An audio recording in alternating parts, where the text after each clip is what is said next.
This cursed madness never ends! Aureus radiant!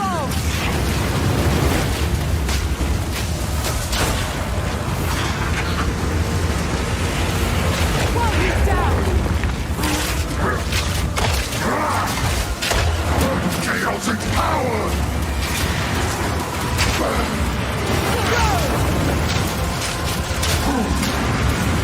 Exalted are the worthy! Stand still!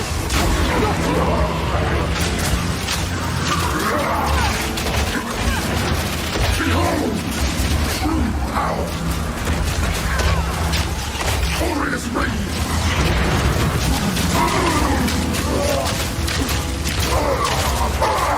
Exalted are the worthy!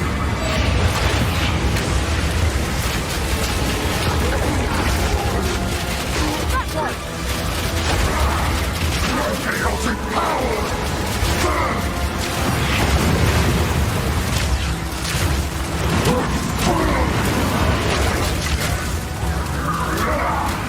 Chaotic power! Behold! True power!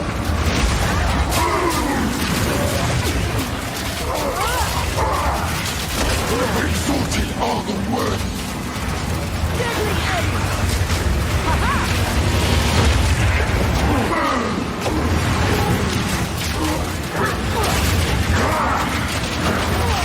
Divine blessing!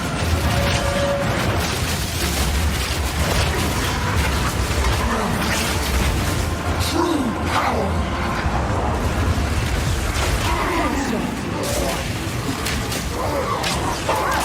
Exalted are the worthy! Blazing devotion!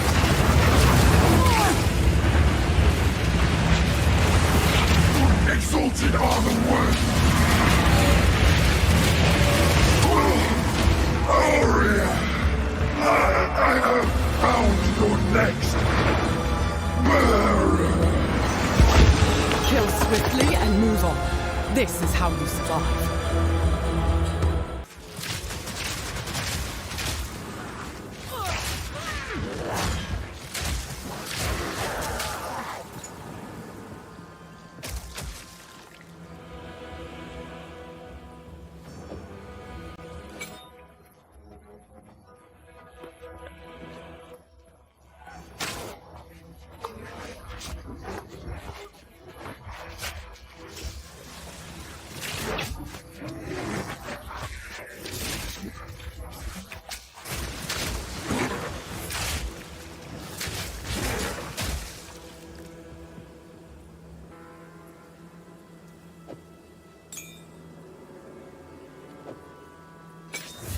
Another poison-related skill we have on the Ranger is called Plague Bearer. This is a reservation skill, meaning it uses Spirit. When I enable it, I get this counter that counts up whenever I apply poison to a monster. You can see the counter on the skill increasing as each new monster is poisoned. Now I'm going to fight these monsters and make sure to poison them as much as I can to build up the counter.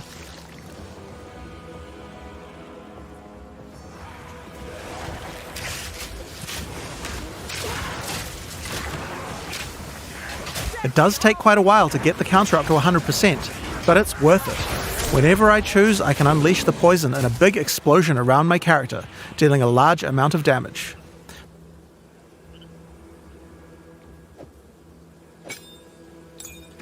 Now next up we have a classic, Rain of Arrows. It's simple. Shoot a bunch of arrows in the sky and they rain down for a short time. It's decent AoE and damage at long range. Now this skill doesn't last too long, but we can change that. It's time to introduce Frenzy Charges. Frenzy Charges are used for a variety of skills on the Ranger, but with Rain of Arrows they can be used to extend the duration. You're mine. How do we get some though? Here we have a skill called Sniper's Mark. Put it on an enemy and it will grant you a Frenzy Charge when you crit them. Now remember that snipe skill from earlier? That skill guarantees a critical hit. So first we Sniper's Marked an enemy, then we sniped them. And after that, the next Rain of Arrows will last a really, really long time. We still have some weaknesses though. While Rain of Arrows hits enemies with a ton of arrows, each one doesn't do much damage individually. It would be nice if we had a way to break the armor on enemies so that Rain of Arrows dealt more damage.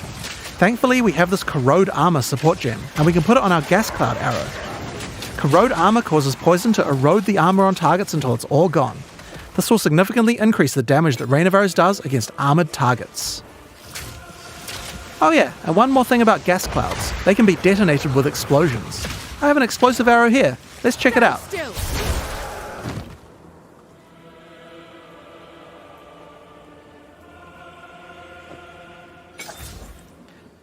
Here I'm starting each battle with a Poison Burst arrow to poison groups of enemies, then using a Lightning Arrow to arc lightning around larger packs. For even more mobility, we also have a variety of skills that involve vaulting around the battlefield too. This is Frost Escape. Using it jumps backwards and shoots a freezing arrow at the ground. Really useful if monsters close on you and you need to get away. Once you've landed, if monsters were frozen, it'd be nice to have some way to take advantage of that extra time. This is where Snipe comes in. Snipe is a skill shot that you need to charge up and release at exactly the right time. If you land the right timing, Snipe is guaranteed to produce a critical strike, and does a small AoE as well, so it's a great finisher.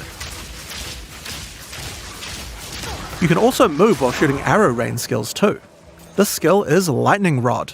It shoots an arrow into the air that sticks into the ground and does a small AoE. Once the rods are in the ground though, they attract any arcs of lightning that are nearby, causing them to explode again. This means you can stack up a bunch of lightning rods on the ground and bounce lightning between them, doing way more damage. Now this takes care of packs pretty well, but for bigger enemies I'd like to have something that's going to enhance my damage output too. This skill is Stormcaller Arrow. Using it sticks an arrow into an enemy. After a short period of time, a lightning bolt comes from the sky and strikes them. This has a high chance to shock them, and shocked enemies take 30% more damage from all sources. If something big walks along, it's a good idea to throw one of these at them first to enhance your damage before following up with the other combo. Now if I really want to enhance this combo, there are a couple of things I could do using our support gem system. Skills in Path of Exile are granted by items called skill gems. Each skill gem has coloured sockets in it, and these sockets are for other items called support gems. Support gems modify your skills, and it's where a huge amount of the customization of your character comes from. First I'm going to take this multiple projectile support gem. I could add it to my lightning arrow, and it would fire multiple arrows. This would increase the number of targets I can hit, but that isn't the effect that I'm after. If I add it to my lightning rod skill instead, then when I fire it, I get a nice group of rods. This means that I don't have to spend as much time setting up before I can use it with my lightning arrow combo.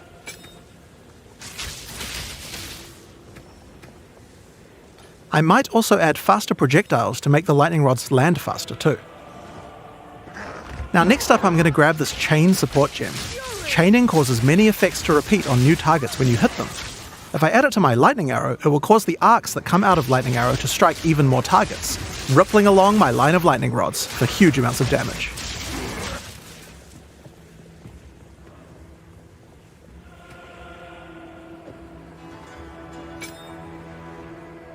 Now I think we can use support gems to improve Stormcaller Arrow as well.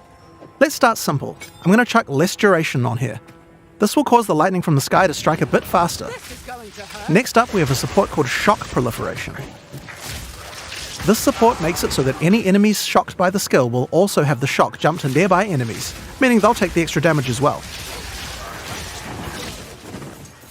It's just a chance to proc, so it's not going to proc on every single pack, but when it does, a pack will go down ultra quick. Another useful empowering skill is Barrage. Barrage is one of the rare cooldown skills in PoE 2. It enhances whatever your next attack is to fire 3 times. With what we have here, I think it might be a good idea to use it with Lightning Arrow. It'll generate 3 times as many lightning explosions. You could also use it at just the right moment with Snipe, or any number of other skills depending on what effect you need more of right now. It's very versatile and can be used in a range of situations. Now, even as mobile as the Ranger is, it's still very useful to slow monsters down, and a Ranger certainly has quite a few tools to do this. If you're prepared to get up close and personal, we have a skill called Electrocuting Rod. First, jump over the enemy and shoot it into them. Once the rod's in place, any lightning damage they take will build up a special electrocute gauge.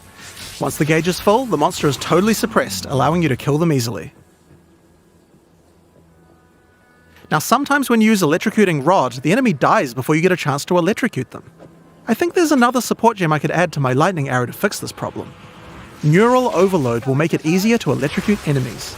If the skill it's attached to puts them over 50% of their electrocute bar, it will trigger instantly.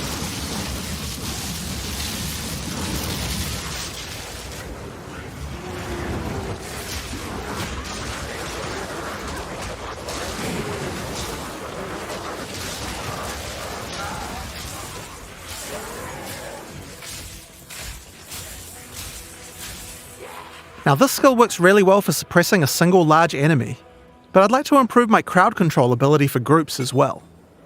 I'm going to add a support gem called Frozen Nexus to my Frost Escape. This makes an area of chilled ground around frozen enemies. I'll also add Deep Freeze to it as well, which will make the freezes last a bit longer. Now when I use my Frost Escape on that front enemy, others nearby are slowed down. It would also be good if I had a way to slow enemies down when they're farther away from me as well. So this would be a great time to start getting into the ranger's poison and plant-based skill set. To start with, let's have a look at Vine Arrow. This skill fires an arrow into the air that creates a small plant where it lands. The plant sends out tendrils to nearby enemies, slowing them down and poisoning them. But it does have another function too. If the plant gets further poisoned, it transfers that poison to the monsters it's attached to. Normally you would only be able to get one stack of poison on a monster at a time, but you can put as much poison as you want on this plant.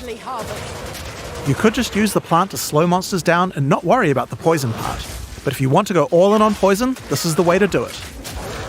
Now if you do want to focus on poisons more, another useful skill is Poison Bloom Arrow. This skill creates these plant pustules on the ground. If you wait a little while, they'll explode. Just like any other plant skill, these plants respond well to poison. Shoot the Poison Burst arrow at enemies nearby and watch your plants grow more and more powerful. Poisoning the pustules causes them to do much more damage and makes them explode much faster as well. I can also add the Pierce support to Poison Burst arrow.